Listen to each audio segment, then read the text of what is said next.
네. 말씀을 나누기 전에 제가 광고를 깜빡했는데 구역장님들은 큐티책을 꼭 수령해 가십시오. 수령해 가시면 좋겠습니다.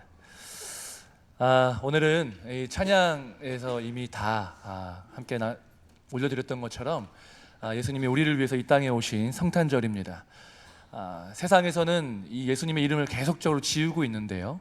그리스도, 지저스를 지우고 있는 이 세상 속에서 우리는 이날이 단순히 휴일이나 연말이 아니라 예수님이 우리를 위해서 오신 사실을 기억하고 기념하면서 예수님의 성육신을 따라 살아가는 것을 다짐하는 그런 성탄절 되시기를 주님의 이름으로 축복합니다. 오늘 본문은요, 선한 사마리아인의 비유로 잘 알려져 있는 비유입니다. 사실은 우리 아이들도 잘 알고 있을 만한 그런 본문이죠. 너무 익숙하기 때문에 미리 결론을 내릴 수 있습니다. 선한 사마리아인, 그 사람이 결국 도왔지. 그러나 결론을 내리지 마시고 하나님 오늘 말씀을 통해서 무슨 말씀하실지를 청종하시고 또한 그 말씀 가운데 순종하시기를 주님의 이름으로 축복합니다. 오늘 이 말씀, 이 비유를 예수님께서 전하게 된 배경이 있는데 뭐냐면 이 비유는요, 생뚱맞게 나온 게 아니라 이 대화 속에서 나온 겁니다. 어떤 대화가 있었냐면 한 율법 교사가 예수님을 시험하려고 합니다. 선생님, 내가 무엇을 해야 영생을 얻을 수 있습니까? 라고 묻습니다. 그런데요, 이게 시험하여서 물었다고 나옵니다. 즉 이 질문은 진짜 몰라서 한 질문이 아니라 이미 자기 안에 답이 있는데 예수님이 과연 그 답에 맞게 대답하고 있는가를 시험하는 것이죠. 우리는 이 율법 교사 바리새인 하면 교회를 오래 다녔기 때문에 편견이 있어요. 나쁜 놈들, 율법주의자들, 이런 인식이 있습니다. 그러나 한편으로 맞는 말이지만 우리는 사실은 이들을 조금 편견을 버리고 봐야 합니다. 어떤 부분에 있어서냐면요, 이들이 우리의 생각보다 구약 말씀, 구약 성경을 되게 잘 알고 있다는 것입니다. 이들은 어렸을 때부터 오경을 외우도록 교육받았고 또한 구약 성경을 깊이 배웠기 때문에 사실은 우리가 아는 것보다 훨씬 더 하나님의 말씀을 잘 알고 있는 자들이었습니다. 그런데 이 율법 교사는 말 그대로 율법을 가르치는 사람이었기 때문에 율법을 너무 잘 알고 있었고, 단순히 율법뿐만 아니라 율법이라고 칭하고 있는 모세 오경과 비롯한 모든 구약 성경에 통달한 사람들이었습니다. 그런데 이 사람이 이 질문을 한다는 것은 진짜 몰라서가 아니라는 것이죠. 시험하여서 묻는 것인데 예수님이 어떻게 답변하시냐면 직접 답을 주시는 것이 아니라 율법에 무엇이라 기록되어 있으며 네가 어떻게 읽느냐, 그러니까 너가 어떻게 알고 있냐라고 되묻는 것입니다. 이렇게 묻자 율법학자가 대답합니다. 내 마음을 다하고 목숨을 다하고 힘을 다하고 뜻을 다하여 주 너의 하나님을 사랑하고 내 이웃을 내 자신과 같이 사랑하라 라고 답변합니다. 흠잡을 데 없는 깔끔한 그리고 명확한 정답입니다. 하나님을 사랑하고 이웃을 사랑하라. 근데 하나님 사랑할 때 어떻게 사랑하냐면 마음, 목숨, 힘, 뜻을 다해서 하나님을 사랑해라. 또 이웃을 사랑할 때는 너 스스로를 사랑하는 만큼 그런 것처럼 이웃을 사랑해라. 그러니까 엄청나게 사랑하라는 이 하나님의 이 계명의 말씀을 율법학자가 정확하게 알고 있고 답변한 것입니다. 매우 정석적인 대답이었죠. 그런데 이 율법학자는 여기서 멈추지 않습니다. 그 사람이 자기를 옳게 보이려고 예수께 여짜오되 그러면 내 이웃이 누구입니까?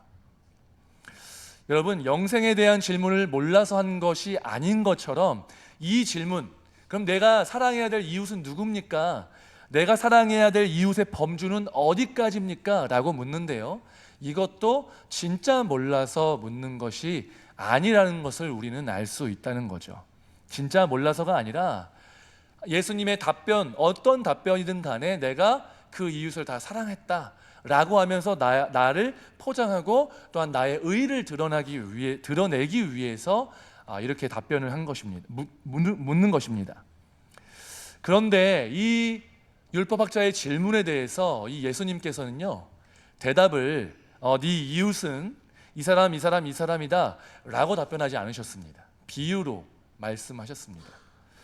오늘 이 선한 사마리아인의 비유는요, 몇 사람이 등장하는데요, 이 제사장, 레위인, 선한 사마리아인, 게다가 이 강도당한 자가 나옵니다. 크게 이 네 명의 인물이 나오는데요. 이 한 사람이 예루살렘에서 여리고로 내려가다가 강도를 당했습니다. 돈 다 뺏기고 옷 다 뺏기고 죽도록 맞고 흉기에 찔려서 냅두면 그냥 죽을 수밖에 없는 상황 가운데 한 사람이 있는 것입니다. 그런데 이 사람을 발견한 사람들이 세 사람이 있었습니다. 첫 번째 제사장, 레위인, 그리고 세 번째로 선한 사마리아인. 그런데 어떻게 반응했냐면 이 제사장이 이 길을 지나가다가 이 사람을 보고 외면한 채로 지나갑니다. 레위인도 지나갑니다. 그런데 선한 사마리아인이 이 사람을 보고 이 사람을 돕고 또한 이 사람을 실어서 주막에다가 옮겨놓고 치료하고 나머지 치료를 다 부탁한 후에 필요한 것이 있으면 내가 갔다가 다시 올 때 다 지불하겠습니다 라고 답변을, 이 사람이 이렇게 일 처리를 하는 것입니다. 근데 예루살렘에서 여리고 가는 그 길 중간에서 이 일을 만났는데요, 우리가 이 말씀을 보면 예루살렘의 위상을 알 수가 있습니다. 여러분, 우리 안에도 그런 게 있거든요. 서울에 올라간다고 합니까? 내려간다고 합니까? 올라간다고 하죠. 서울은 고도로 치면 낮은 곳입니다. 강원도에서 와도 사람들은 서울로 올라간다 혹은 상경한다라고 합니다. 그렇죠? 어디서 가든 서울로 가면 상경한다고 하는 것입니다. 그것은 옛날에 왕이 있었던 곳이고 정치, 경제 이런 것의 중심이기 때문에 위상이 있기 때문에 올라간다라고 우리도 모르게 표현하는 것이죠. 마찬가지입니다. 유대인들 머릿속에도, 이 마음속에도 예루살렘 하면 올라가는 곳입니다. 물론 예루살렘은 실제로 높은 고지에 있는 도시인 것은 분명했지만 그래서가 아니라 예루살렘은 종교의 중심지, 하나님이 계신 곳, 왕이 있는 곳이라는 인식 때문에 그 예루살렘에 갈 때는 올라간다라고 표현하는 것이죠. 어디서 가든 간에. 그런데 오늘 말씀을 보면요, 제사장이 그 길로 내려가다가 라고 되어 있습니다. 31절에 레위인도 그 내려가고 있었습니다. 그 말인즉슨 무슨 말이냐, 예루살렘을 향해서 가고 있는 게 아니라 예루살렘에서 내려가고 있다는 뜻이죠. 예루살렘을 향해서 가고 있다라면, 만약에 그렇다면 제사장이 너무 도와주고 싶은데 내가 제사가 얼마 남지 않았고 또 이 사람을 만지게 돼서 내가 부정하게 되면 그러면 내가 제사를 드릴 수 없으니까, 그래서 피치 못할 사정 때문에 돕지 못했다라고 변명할 수 없다라는 것입니다. 왜? 예루살렘에서 내려가는 중이었거든요. 만약에 올라가는 중이었다 하더라도 문제가 되는 것은 있었지만 그마저도 합리화할 수 없었다는 것입니다. 그런데요, 예수님께서 이 비유를 함을 통해서 이 율법 교사에게 내 이웃이 어디입니까? 누구까지입니까? 라고 묻는데 답변을 하셨잖아요. 사실은요, 이 예수님의 답변이요, 우리가 이 답변이 얘가 너의 이웃이야 라고 명확하게 말씀하시지 않았기 때문에요, 그 비유로 길게 말씀하셨잖아요. 그러니까 사실은 논지가 조금 흐려질 수 있어요. 그러니까 우리는 당연히 그렇지, 이 선한 사마리아인처럼 우리가 이 강도당한 사람을 도와줘야겠다라고 생각할 수도 있습니다. 그러나 사실은요, 그게 조금 맞지 않아요. 이렇게 비유를 한번 해보겠습니다. 성도님들 중에서 한 분이 저한테 질문을 한 거예요. 목사님, 자꾸 설교 시간에 이웃사랑 말씀하시는데 누구까지 사랑해야 됩니까? 라고 말씀하셨다고 생각해 보세요. 제가 그런데 답변으로 제가 한번 비유로 말씀드려보겠습니다 라고 이제 하면서 비유로 말씀을 드리는 거예요. 이 동산교회에서 제가 동원갈비까지 내려가는데 거기 중간에 한 사람이 칼 맞고 쓰러져 있었습니다. 그런데 저가 너무 무서워가지고 도망쳤고, 어떤 한 장로님도 보고 도망쳤는데 저기 천주교에 있는 신부님이 도와줬습니다 라고 얘기를 드렸어요. 그러면 그게 내 이웃이 누구입니까? 라는 질문 가운데 맞는 답변이라고 느껴지십니까? 아니죠. 제가 이 동산교회 담임 목사가 가다가 들쳐업고 병원으로 가야만 이야기가 될 것 같은데 그렇게 답변한 게 아니라는 거예요. 그럼 이게 지금 만약에 저도 지나가다가 그 사람을 돕지 않고 또 장로님도 지나가다가 돕지 않았는데 지나가던 스님이 도와줬습니다. 그러면은 아, 역시 스님은 대단합니다. 우리 불교로 귀의합니다. 이런 말을 하려는 것일까요? 보십시오. 이 말씀에서 예수님께서 비유를 하셨지만 사마리아인은 이 유대인들이 혐오하는 존재예요. 근데 내 이웃이 어디 누구까지입니까? 라고 했는데 제사장도 안 도와줬고 레위인도 안 도와줬는데 야, 사마리아인이 그 사람을 도와주더라 라고 말하면 그게 올바른 대답이 아닌 것처럼 느껴진다고요. 그러면 예수님이 말씀하시고 싶은 게 뭐냐는 겁니다. 지금 율법 교사가 네가 지금 우리가 사랑해야 될 이웃이 누굽니까? 되게 자신만만해하면서 누구든지 사랑할 수 있을 것처럼 하나님의 말씀에 나는 다 순종했다라는 식으로 그렇게 의기양양하게 네가 물어봤는데 그렇지 않다는 것입니다. 그게 아니라 제사장도 지나가고 레위인도 지나갔다. 그러면 사실은 다른 사람들 볼 것 있느냐? 너희는 그 강도 만난 사람을 사랑할 수 없는 존재인데 이 부끄러운 너희가 부끄러워하고 너희가 싫어하는 선한 이 사마리아인이 그 사람을 도와줬다는 거예요. 그러면서 너희가 말로는 하나님을 사랑하고 이웃을 사랑한다고 이야기하지만 정말 그러냐? 너희가 그렇게 나에게 자랑하고 싶어서 자기를 드러내고 싶어서 이렇게 당당하게 얘기하지만 너희가 정말 삶으로 이웃을 사랑하는 삶을 나타내고 있느냐? 드러내고 있느냐? 그들의 위선, 그들의 외식을 꼬집고 비판하신 것입니다. 그들은요 구제연금을 하고 11조를 하고 시장 한복판에서 남들 다 보는 데서 기도하는 자들입니다. 어떻게 보면 골방에서는 기도 안 했을 수도 있겠다 싶어요. 남들 다 보는 데서 소리내어서 나 이만큼 기도하고 이만큼 구제하고 이만큼 11조를 하는 신앙이 뛰어난 사람입니다 라고 동네방네 소문을 입으로만 안 냈지 모든 온몸으로 표현하고 있는 자들이었습니다. 그런데 그들의 속사람은 겉모습과는 전혀 다르게 하나님을 사랑하고 이웃을 사랑하지 않는 존재였다라는 것을 예수님이 꼬집고 계신 거죠. 너희가 이 비유 속에 나오는 제사장이고 레위인이다 라고 말씀하십니다. 예수님이 말씀하시는 것은 우리의 신앙생활이 종교생활 되지 않기를 바라신다라고 우리에게 말씀하고 계신 것입니다.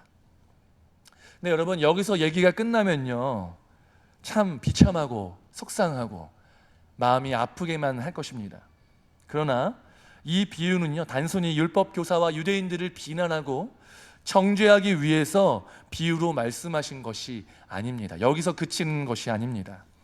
그들의 외식과 위선을 꼬집었지만 동시에 그들이 알지 못하는 그들 스스로의 영적 상태를 깨닫게 하시기를 원하셨습니다. 여러분 우리가요 성경을 읽고 묵상하고 또한 설교를 하면요 그 이야기 속에 나오는 사람들 중에 반드시 나는 그 한 사람들 중에 한 사람일 수밖에 없습니다. 여러분은 이 말씀 속에서 누가 내 모습이라고 생각하십니까? 제사장이 여러분이십니까? 혹은 레위인이 여러분이십니까? 아니면 선한 사마리아인이 여러분의 모습이십니까? 우리가 간과하고 있는 것이 있는데요 우리는요 제사장일 수도 있고 레위인일 수 있습니다. 우리 안에 그런 외식이 있을 수 있습니다. 혹은 사마리아인이 되어서 정말 이웃을 사랑하는 실천을 베풀고 있는 사람들일 수도 있습니다. 그러나 우리의 진짜 영적 상태는요 이 셋 모두가 아닙니다.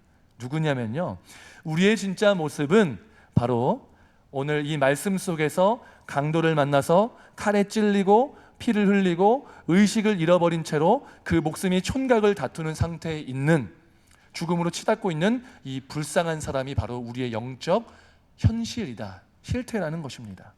우리가, 그리고 제가 바로 강도 만난 사람이라는 사실을 기억할 필요가 있습니다. 오늘 말씀을 보면요 이 강도 만난 사람이 어떻게 살아납니까? 선한 사마리아인을 만나서 살아납니다.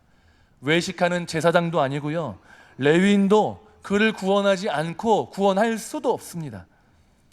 그러나 이 강도 만난 사람은요 그의 선한 이웃이 되는 이 사마리아인을 만남을 통해서 구원받게 됩니다. 여러분 우리에게 이 선한 사마리아인은 누구십니까? 바로 예수 그리스도십니다. 유대인들과 제사장, 율법학자들은 예수님을 비난하고 공격합니다.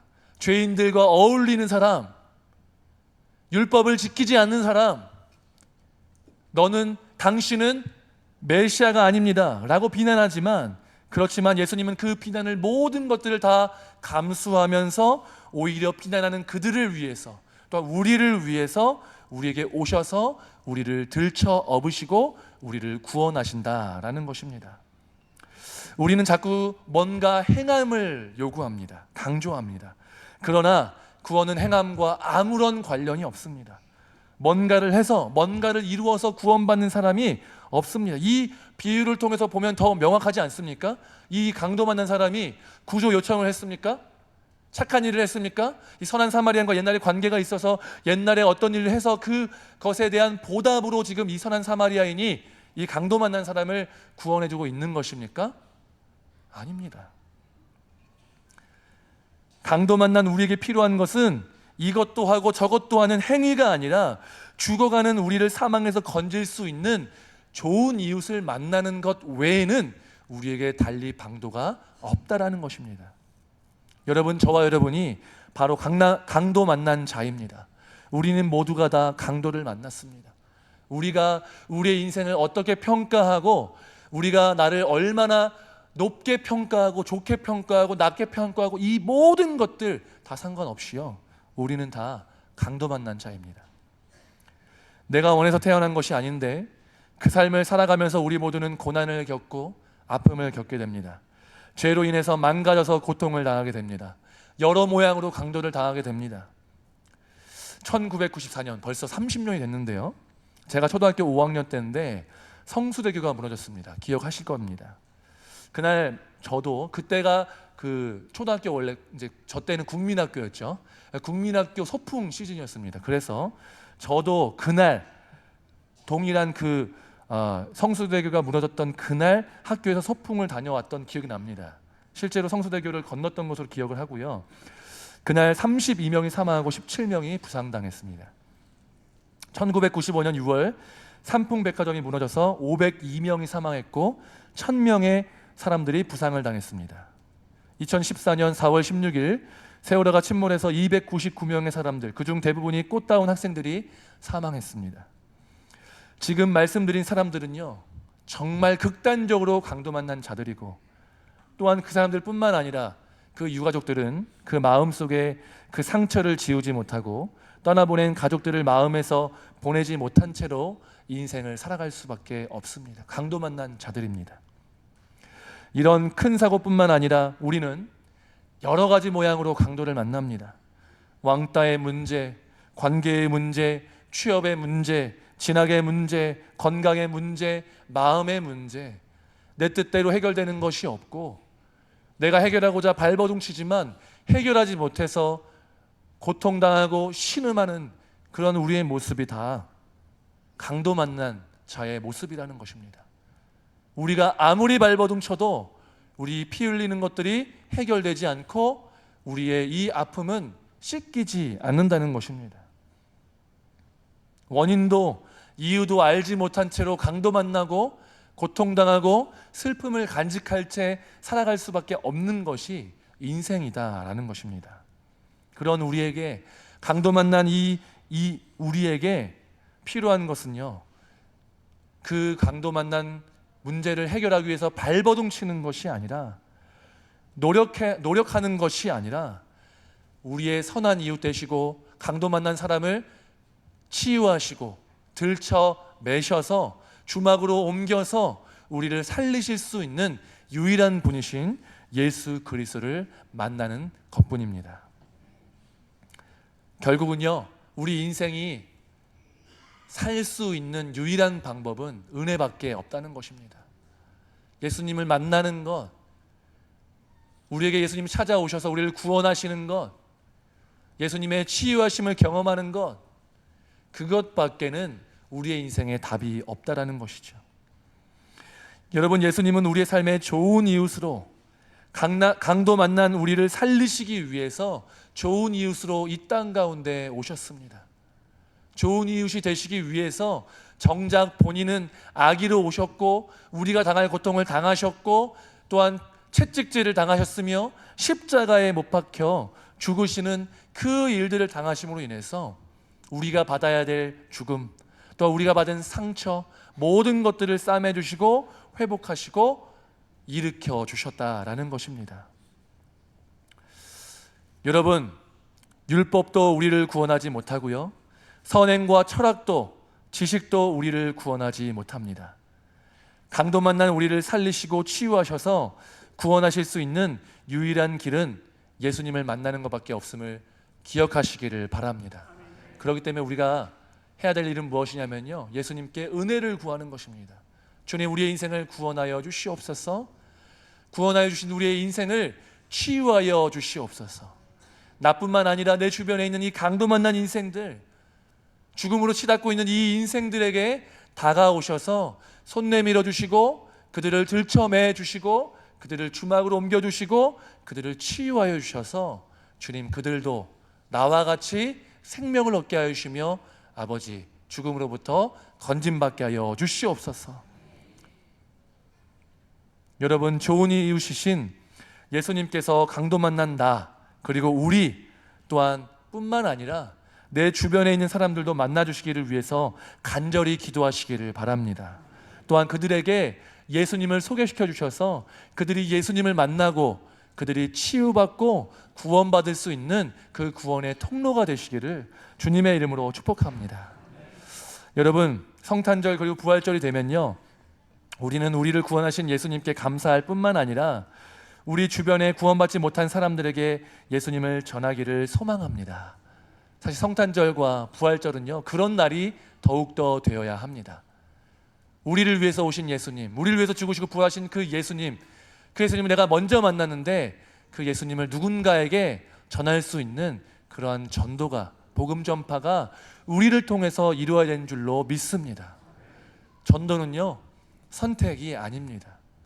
우리가 먼저 예수님을 만났기 때문에, 그 예수님 때문에 구원받았기 때문에 그 예수님을 누군가에게 전할 사명이 우리에게 있는 줄 기억하시고, 우리가 먼저 만난 이 예수님을 누군가에게 소개시켜드려서 그들이 예수님으로 말미암아 치료받고 회복되고 구원받을 수 있기를, 그러한 복음의 통로 되시는 저와 여러분 되시기를 주님의 이름으로 축복합니다.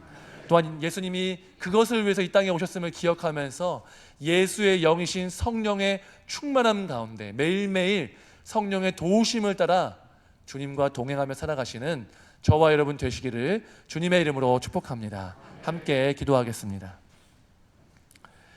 거룩하신 하나님 아버지, 이 땅 가운데 아기 예수로 오셔서 우리를 구원하여 주시기 위해서 선한 이웃으로 아버지 이 땅 가운데 임하여 주시니 감사드립니다. 아버지 하나님, 우리의 힘으로 우리의 이 파탄난, 이 절망적인 영적 상태를 아버지 이겨낼 힘이 없고 우리는 모두가 다 죽음으로 치달을 수밖에 없는 그러한 불쌍한 인생들인데, 아버지, 이러한 인생들을 구원하기 위해서 이 땅 가운데 아들 예수 그리스도를 보내주시니 감사드립니다. 우리가 예수님을 믿어 이 자리에 있는 줄로 믿고 아버지, 앞으로의 삶 속에서도 날마다 예수님과 동행하며 살아갈 수 있도록 주여 도와주시옵소서.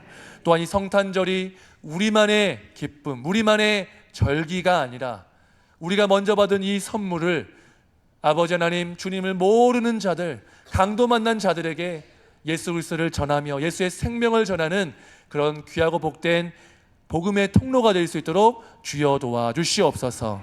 감사드리며 예수님의 이름으로 기도드리옵나이다. 아멘.